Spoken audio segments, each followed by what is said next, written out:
नमस्कार मंडळी, सुप्रियाज किचनमध्ये आज तुम्ही सर्वांचं खूप स्वागत आहे. आज काहीतरी स्पेशल आहे का, म्हणजे मी आज बनवलेलं आहे पारंपरिक पद्धतीनं काळं मटण,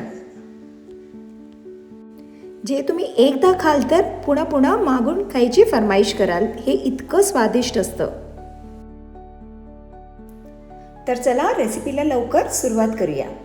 इथं मी 2 किलो मटण घेतलेलं आहे.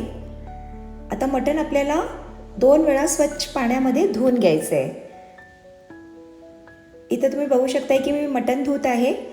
आपल्याला हे मटण चांगल्या प्रकारे चोळून धुवायचं आहे का मटणामध्ये लाकडाचं कीस किंवा धूळ असते ते व्यवस्थितपणे निघून जावं आणि स्वच्छ व्हावं, त्यासाठी आपल्याला मटण चोळूनच धुवायला लागतं. ही जी काळी मटणाची रेसिपी आहे ती मी माझ्या सासरी आमच्या आईकडून शिकली, जे आज आम्ही सर्वांची फेवरेट डिश आहे. जर तुमच्याकडे चूल असेल तर खूपच उत्तम, पण आता आपल्याकडे तर चूल नाही आहे, त्यासाठी आपल्याला ही गॅसवरच करायला लागेल. तर चला आता आपण सुरुवात करूया. इथं मी एक कढई ठेवली आहे. आता कढई गरम होण्यासाठी मी ठेवली आहे. तोपर्यंत मी तुम्हाला लागणारं साहित्य दाखवते. इथं मी 4 मोठे कांदे घेतलेले आहेत, कढीपत्तासुद्धा घेतलेला आहे. आता कढई गरम झालेली आहे. आता आपल्याला इथं 3 मोठे पळी तेल घ्यायचं आहे. आता तेल छानपैकी गरम झालं की आपल्याला त्याच्यामध्ये जिरं घालायचं आहे. तुम्ही बघू शकता की जिरं छानपैकी तडतडलेलं आहे. आता ह्याच्यामध्ये मी बारीक चिरलेले 4 कांदे घालत आहे.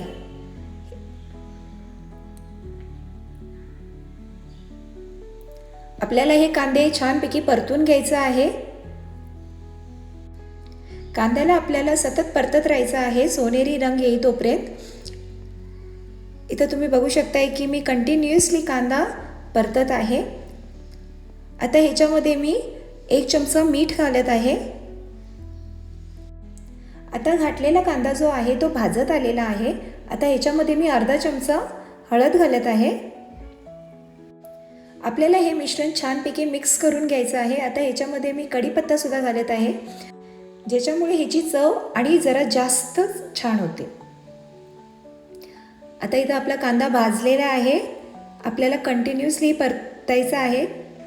आता मी ह्याच्यामध्ये बारीक चिरलेली कोथिंबीरसुद्धा अर्धी वाटी घालत आहे. आता हे सर्व मिश्रण आपल्याला छानपैकी परतून घ्यायचं आहे.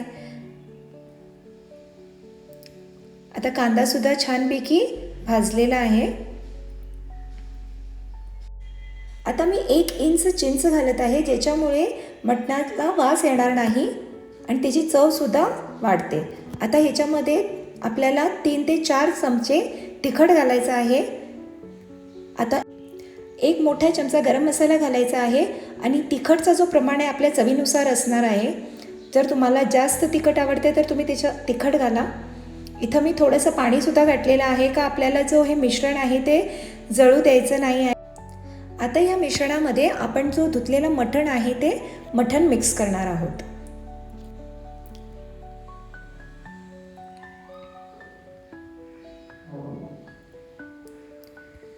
हे सर्व प्रोसिजर करताना जो गॅसचा फ्लेम आहे तो मीडियमच ठेवायचा आहे. तुम्ही इथं बघू शकताय मटण जे आहे मी बारीक चिरून घेतलेलं आहे. आता व्यवस्थितपणे आपल्याला सर्व जे पीस आहेत परतून घ्यायचं आहे, ज्याच्यामुळे जे काही मसाला आपण तिखट, मीठ, गरम मसाला याच्यामध्ये घातलेला आहे ते प्रत्येक मटणाच्या पीसला लागायला हवं. मटण म्हटलं की प्रत्येक नॉनव्हेज लवर्सची ही पहिली डिमांड असते. तर तुम्हीसुद्धा नक्की हे जे प्रोसिजर आहे आणि हा प्रकार आहे तो आपल्या घरी ट्राय करा. आता ह्याच्यामध्ये मी 1 चमचा एव्हरेस्टचा मटण मसालासुद्धा घालत आहे. आपल्याला सर्व काही व्यवस्थित परतून घ्यायचं आहे आणि गॅसचं फ्लेम हाय करून आपल्याला हे झाकण ठेवायचं आहे. झाकणवरती आपल्याला काही तर जड ठेवायचं आहे, ज्याच्यामुळे जी आतली स्टीम आहे ती बाहेर येऊ नये. आता 15 मिनिटांनंतर आपल्याला झाकण काढून बघायचं आहे. तर तुम्ही बघू शकताय की मटणाचं जे पाणी आहे ते पूर्णपणे निघून आलेलं आहे. आपल्याला एक गोष्ट लक्षात ठेवायची आहे की ह्या प्रोसिजरमध्ये आपल्याला पाण्याचा उपयोग अजिबात करायचा नाही आहे.